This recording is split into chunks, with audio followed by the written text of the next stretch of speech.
சிறுமையில் இருந்தேன், என்னை தூக்கி எடுத்தார். எளியவன் என்னை உயரத்தில் வைத்தார். வார்த்தைக்குள் மறைவான வாழ்க்கையை செழிப்பாக்கி உன்னதத்தில் உயர்த்தி வைத்தார்.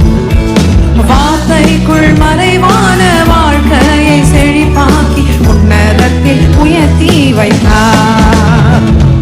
கர்த்தர் நல்லவரே, எல்லா சூழ்நிலைகளிலும் நல்லவரே. கர்த்தர் வல்லவரே, எல்லா சூழ்நிலைகளிலும் வல்லவரே. என் துன்பம் எல்லாவற்றையும் மறைந்திட செய்திரே மக நன்றி என்று சொல்லலாமே. கர்த்தர் ஒரு புதிய அபிஷேகத்தால், புதிய ஆசீர்வாதம், புதிய அன்பினால் உங்களை நிரப்ப வல்லவர்.